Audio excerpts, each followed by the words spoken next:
Hi friends, Nikita's किचनमध्ये तुम्हा सर्वांचं स्वागत आहे। तर आज आपण पाहणार आहोत ज्वारीची भाकरी।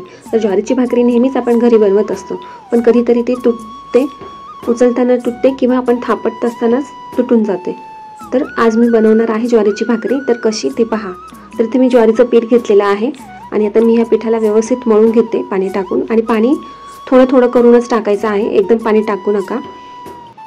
तर तिथे मी पीठ मळून घेतेय, व्यवस्थित दाबून मसळून त्याला मऊ करायचं आहे पिठाला।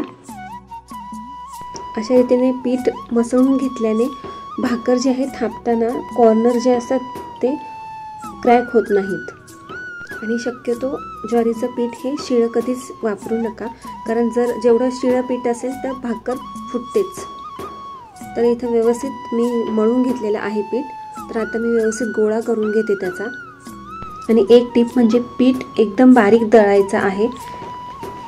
एकदम बारीक पीठ दळलेलं असेल तर भाकर फुटत नाही, शक्यतो भाकर फुटत नाही। तर आता इथे मी गोळा करून घेतलाय, व्यवस्थित मी मसळून घेतलंय। आता असं थोडंसं हाताने आपण त्याला थोडंसं गोल असं पांगवायचं आहे। आणि आता इथे मी कोरडं पीठ घेते थोडंसं, आणि आता मी भाकर थापटते आहे। तर इथे भाकर थापटताना आपण काय करतो, फक्त मध्येच थापटत राहतो, तो ती मध्ये चिकटून जाते। तर तसे न करता आपण हळूहळू अगोदर कॉर्नरने आपण थापटत जायचे, मध्ये आपोआपच ती पातळ होत जाते। आपण कॉर्नरने करायचं आणि एका हाताने कॉर्नर दाबत राहायचं, म्हणजे जेणेकरून जे कॉर्नर फुटतात ना तर ते फुटत नाहीत। तर हे बघा, मी आता व्यवस्थित मस्त थापून घेतली भाकरीला आणि किती छान अशी गोल झालेली आहे। व्यवस्थित मी बॉर्डर वगैरे अशी पातळ करून घेतलेली आहे। आता ही माझी भाकर एवढी पातळ झालेली आहे आणि ती तुटणार सुद्धा नाही। मी आता तव्यावर टाकेल ना तरी ती तुटणार नाही। तर इथे आपण आता तव्यावर टाकून घेऊया। अलगद आपण हातावर घ्यायची आहे आणि तव्यावर टाकायची आहे। तर इथे मी आता तव्यावर भाकर टाकली आहे, आपण पाणी लावायचं आहे। आता इथे व्यवस्थित पूर्ण भाकरीला पाणी लावून घ्यायचंय, एक साईडला फक्त। आता ही एक साईडला भाकर शिजली, आपण पलटून घ्यायची। आता ह्या भाकरला पलटायचं नाही, खालून व्यवस्थित शिजून द्यायची भाकर।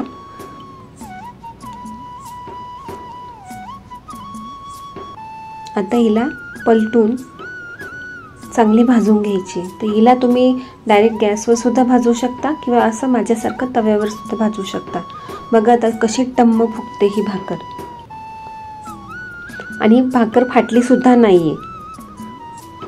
आणि एक म्हणजे भाकर भाजताना गॅस कधीच स्लो करायचा नाही, फुल गॅसवरच भाकर भाजायची आहे, नाहीतर भाकर फुगणार नाही आणि ती शिजणार सुद्धा नाही। तर बघा कशी टम्म फुगली आहे भाकर। तर व्यवस्थित मी भाजून घेते। तर ही बघा भाकर कशी फुगलेली आहे आणि व्यवस्थित भाजून घेतलेली आहे। तर अशा झटपट रेसिपीसाठी आपल्या चॅनलला लाईक, सबस्क्राईब आणि शेअर करायला विसरू नका।